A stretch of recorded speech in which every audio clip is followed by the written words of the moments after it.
کسی نے مسئلہ پوچھا ہے لڑکی اگر بالغ ہو تو اس کی رضامندی کی بنا اس کی شادی طے کر دینا جائز ہے؟ نہیں، اسلام میں کفو کی کیا اہمیت ہے؟ رشتے طے کرتے وقت والدین کو لڑکے کی عمر کا کس قدر لحاظ رکھنا چاہیے؟ مثلا لڑکی کی عمر 18 سال ہو، لڑکے کی 32 سال، تو بہت بھائی بالغ لڑکی کا نکاح اس کی مرضی کے بغیر حرام ہے، جائز نہیں ہے۔ لڑکی بالغ ہو گئی تو اگر وہ نہیں کرنا چاہ رہی تو باپ زبردستی نہیں کر سکتا، سمجھ رہے ہیں؟ تو یہ تو مسئلہ واضح ہے بالکل۔ باقی کفو کی کیا حیثیت ہے؟ تو کفو غیر کفو میں نکاح بھی غلط ہے، جائز ہے لیکن شریعت میں پسندیدہ کام جائز کسی مجبوری سے ہوتا ہے، بعض دفعہ نہیں مل رہا ہوتا۔ کفو کہتے ہیں کہ لڑکا جو ہے وہ لڑکی کے ہم پلہ ہو 6 چیزوں میں۔ اس کے دلائل کیا ہیں ابھی اس کا ٹائم نہیں، میرے کو فوراً فیس بک پہ کون سی حدیث سے نکالا ہے، کون سی حدیث۔ ہر آدمی فنٹر ہے نا آج کل، فنٹر گیری تو بہت چل رہی ہے، آپ کو پتہ ہے، سارے مفتی بنے ہوئے ہیں۔ تو ہم پلہ میں جو نکاح ہوگا، ہم پلہ میں نکاح، حضرت زینب کا نکاح نبی صلی اللہ علیہ وسلم نے حضرت زید بن حارثہ سے کیا، مگر وہ نکاح کامیاب نہیں ہوا۔ اسی بنا پر فقہاء نے مسائل، اور اس پر چاروں ائمہ کا اتفاق ہے کہ باپ کے لیے یہ غلط ہے کہ وہ اپنی بیٹی کا نکاح غیر کفو میں کر دے، کیونکہ عورت شوہر کے ماتحت ہوتی ہے، اور جس کے ماتحت ہوتی ہے تو اس کا آپ سے درجے میں اونچا ہونا، آپ کبھی بھی ذہنی طور پر اپنے سر کا تاج کسی ایسے کو نہیں بناؤ گے جو آپ سے کمتر ہو بھائی، تاکہ وہ اس کو برتری کا احساس ہونا کہ میرا میاں ماشاءاللہ دیکھنے میں کیا لگ رہا ہے، میاں لگ رہا ہے، ہاں میں اس کی اطاعت کروں گی۔ اگر آپ نے اس سے کمتر میں ایک بریگیڈیئر کی بیٹی ہے اور اس کی شادی ہو جائے بالکل بیچارے ایک لو لیول آدمی سے، ہے وہ بھی مسلمان، جنت میں جائے گا، لیکن یہ جوڑا آپس میں چلے گا نہیں۔ یہ اسلام دین فطرت ہے نا، وہی بات کرے گا جو ایک فطرت کے موافق ہو، جوڑا چلے گا نہیں آپس میں۔ تو فقہاء نے 6 چیزیں بیان کی ہیں کہ ان 6 چیزوں میں آپ کو جوڑ دیکھنا پڑے گا۔ مرد کے لیے نہیں ہے یہ، مرد تو اپنے سے کمتر میں نکاح کرے، الٹا ہو رہا ہے معاملہ، لڑکا دیکھ رہا ہے کہ لڑکی میں یہ 6 چیزیں ہیں یا نہیں ہیں۔ بھائی آپ کو تو اجازت دی ہے کہ آپ کمتر سے بھی کر سکتے ہیں۔ لڑکی کو کہا ہے کہ جب اس کی شادی ہوگی تو بندہ اس کے پیرالل ہونا چاہیے یا اس سے اونچا ہونا چاہیے۔ جب بندہ اونچا ہوگا تو عورت مرتبے میں مرد سے کم درجے کی ہوگی کہ نہیں ہوگی؟ پھر نکاح کامیاب چلے گا، کیونکہ مرد کا جب اونچا مقام ہے تو پھر ہونا چاہیے نا اس کا اونچا مقام۔ تو اب اس میں 6 چیزیں ہیں، اس میں ایک خاندان ہے، نسب بھی دیکھا جاتا ہے اس میں، کیونکہ جو کوالٹیز ہیں نا وہ خاندانوں سے آتی ہیں۔ یہ جو لوگ کہتے ہیں نا خاندان کچھ نہیں ہوتا ہے، میں یہ نہیں کہہ رہا غیر خاندان میں نہ کریں، غیر خاندان میں تو بالکل کرنی چاہیے شادی اگر جوڑ کا رشتہ مل رہا ہے، کمتر خاندان میں نہ کریں۔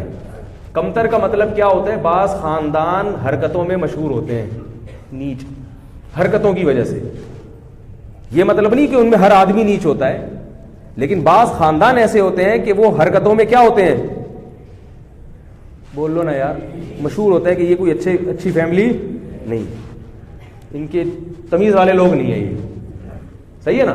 ان میں بعض لوگ اچھے بھی نکل آتے ہیں، یہ اس لیے کہہ رہا ہوں کہ اگر کوئی نیچ اچھے خاندان کا نہیں ہے تو اس کا مطلب نہیں کہ ہر آدمی برا ہے، لیکن بعض خاندانوں کی کوالٹیز ایسی ہوتی ہیں بندے کو پتہ چلا ہے بندہ خاندانی نہیں ہے، تو اس میں خاندان دیکھنا ہے۔ دوسرا اس کا پیشہ دیکھنا ہے، لڑکی بہت اونچے خاندان یعنی پیشے والی کی بیٹی ہے، مثال کے طور پر بہت بڑے آدمی کی بیٹی ہے، تو آپ اس کی شادی بالکل کسی لو لیول آدمی سے کر رہے ہیں تو یہ جوڑ کا رشتہ نہیں چلے گی، سمجھ رہے ہو۔ اسی طرح بہت ذہین لڑکی، اس کی شادی کسی مکھنچو سے کر رہے ہیں، اب وہ عورت کہے گی میں اپنے میاں سے زیادہ سمجھدار ہوں اور یہ سال کم وقت کو پتہ ہی نہیں کچھ، وہ بات کرتا ہے تو آدمی کہتا ہے یار تم چپ ہی رہتے تو اچھا تھا۔ اس کو کیا کہتے ہیں؟ مکھنچو۔ بالکل یہ نہیں کہ تھوڑا بہت فرق تو چلتا ہے، بالکل ہی باولا سا ہے، بہت ہی باولا ٹائپ کا آدمی ہے، تو ذہین لڑکی کا گزارا ایسے باولے کے ساتھ نہیں ہوتا۔ اسی طرح دولت میں بھی، دولت کا مطلب وہ نہیں ہے جو آپ سمجھ رہے ہیں، ہمارے یہاں دولت کا مطلب بینک بیلنس زیادہ ہو، اس کو نہیں دیکھتی شریعت، کیونکہ پیسہ آنے جانے والی چیز ہے۔ دولت کا مطلب یہ ہے کہ وہ اتنا مہر دینے پر قدرت رکھتا ہو جتنا مہر اس خاندان میں لڑکی کا ہوتا ہے۔ باقی شریعت اس کے علاوہ دولت کو اس نہیں دیکھتی کہ دولت آنے جانے والی چیز ہے، پنجابی میں کہتے ہیں آنے جانے والی چیز ہے، کیونکہ آپ غریب ہیں کل پیسے آ سکتے ہیں، آج پیسہ ہے تو کتنے لوگ ہیں شادی کی تو پیسہ تھا تھوڑے دن بعد کیا ہو گئے، غریب ہو گئے، تو اس وقت دیکھا جائے گا کہ آپ اتنا مہر پے کر سکتے ہیں۔ باقی اگر دونوں ہاتھ دونوں پاؤں سلامت ہیں تو شریعت آپ کو دولت مند مانتی ہے کیونکہ آپ کما سکتے ہیں، تو یہ چیز ہے۔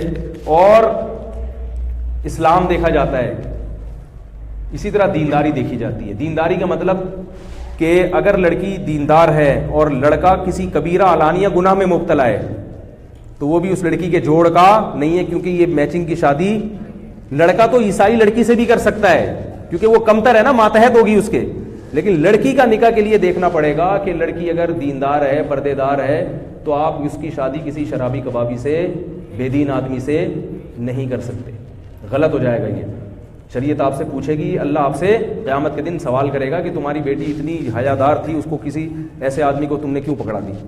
سمجھ رہے. اور ایک اور چیز ہے فقہاء نے بیان کی ہے کہ علم جس عورت کے پاس ہے, عالمہ ہے, علم دین ہے مضبوط, ہر بنات المدارس سے نکلنے والی بچیاں عالمہ نہیں ہوتی ہیں, پہلے یہ دیکھیں, مضبوط علم دین ہے تو پھر غیر عالم اس کا کفو نہیں آ رہی بات. اگر کسی لڑکی کے پاس علم دین ہے مضبوط, بنات کے جو مدارس سے لڑکیاں نکل رہی ہیں نا, وہ سب کے پاس مضبوط علم نہیں ہوتا, لیکن اگر کوئی لڑکی واقعی ذی استعداد ہے, اچھی عالمہ ہے, تو اس کو غیر عالم سے اگر نکاح کریں گے تو یہ بھی کیا ہوگا, کفو, کیونکہ علم دین کی وجہ سے ایک برتری کا احساس پیدا ہوتا ہے. انسان کو پتا ہے مجھے شریعت معلوم ہے, بیوی کو پتا ہوگا کہ میں شریعت جانتی ہوں اور شوہر کیا ہے, فارغ ہے, بے شک دوسرے شعبوں میں ماہر ہے مگر اس فیلڈ میں فارغ ہے. تو وہ پھر کیا ہو جائے گا. ابھی جو عمران خان نکاح کر رہے ہیں وہ روحانی پیشوا ہیں ان کی, سنا ہے وہ کیا ہے, تو مجھے لگ رہا ہے عمران خان کہیں ایسا نہ ہو تیسری دفعہ بھی کیا ہو, تیسری دفعہ بھی پھر لوگ کہیں گے یار آپ اس معاملے میں عمران خان کا دفاع کر رہے ہیں, وہ تو طلاقوں پہ طلاق دیے جا رہے ہیں. تو عمران خان سے میں کہوں گا کہ اس سے اصلاحی تعلق پہلے ختم کریں, بولیں آج سے آپ میری پیر صاحبہ نہیں ہیں, اس کے بعد اس کو بیوی بنائیں, آج سے میں تمہارا پیر ہوں. دم کون کرے گا, تو اپنی بیگم سے کہے کہ اگر تم پہ جن چڑیل بھوت آیا یا محل نے, تو دم کون کرے گا, ہم کرے گا, یا مولانا فضل الرحمان صاحب سے کروا لیں گے. لیکن اب تم ہم پہ دم, یہ جی بات ہے, شوہر پہ جن آ رہا ہے, بیوی دم کر رہی ہے, تو عجیب سا ہو جائے گا نا. تو کہیں ایسا نہ ہو دوبارہ طلاق ہو جائے. اس لیے میں تھوڑا سا پی ٹی آئی والوں کو مشورہ دے رہا ہوں, عمران خان سے بولیں آپ نکاح ضرور کریں, بہت اچھی بات ہے, نکاح سے کوئی نہیں روکے گا آپ کو, لیکن آپ اگر وہ روحانی پیشوا ہیں آپ کی, تو یہ روحانی تعلق ان سے کیا کرو, ختم کرو. پہلے روحانی تعلق نہیں چلے گا, دم ہم کرے گا. تو یہ چند چیزیں باپ کو دیکھنا ضروری ہیں. لیکن آج کل کفو جو ہے نا مارکیٹ میں شارٹ ہیں.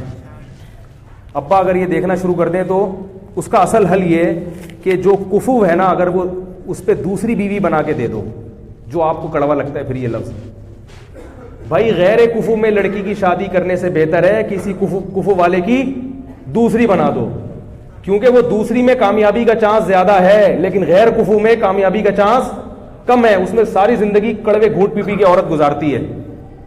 اور جن خواتین کی غیر کفو میں شادی ہو چکی ہے وہ اب برداشت کریں, کہ وہ میرے بیان سن کے کہتے ہیں اچھا ہمیں تو پتہ ہی نہیں تھا. بھائی اب جو ہے اس کو سر کا تاج بنائیں, برداشت کریں. سمجھ میں آ رہی ہے, یہ تو جن کی نہیں ہوئی ان کی بات کر رہا ہوں میں, جن کی نہیں, اور وہ اپنے شوہر کو اپنے سے اچھا ہی سمجھیں, چاہے جو مرضی ہو. بولے بھائی شوہر کا مقام ہے, اب جو ہیں اللہ نے مقدر میں لکھ دیا, آپ میرے سر کے تاج ہیں, بس جو بھی ہیں آپ مکھنچو ہیں, لیکن ہاں تو کس کے, آپ میرے سر کے تاج ہی ہیں, اب اللہ نے پسند بنا دیا. کیونکہ طلاق کے بعد تو اور مسائل کھڑے ہو جاتے ہیں. اور جن کی نہیں ہوئی تو ماں باپ اس کا خیال کریں, غیر کفو میں اس کا نکاح نہیں کریں. اگر کوئی کنوارا نہیں مل رہا تو کوئی بات نہیں, جس کی شادی ہو چکی ہے اس کو دوسری پہ دے دیں. یہ اسلام نے حکم دیا ہے. دوسری کی اجازت بھی مرد کو اس لیے دی ہے تاکہ خواتین کے لیے رشتے کی سلیکشن میں آسانی ہو جائے. اب یہاں سے ہمارے آپ کے اختلافات شروع ہو جائیں گے, اس لیے میں اس کو یہیں بند کرتا ہوں. اللہ تعالی ہم سب کو سمجھنے کی, عمل کرنے کی توفیق عطا فرمائے.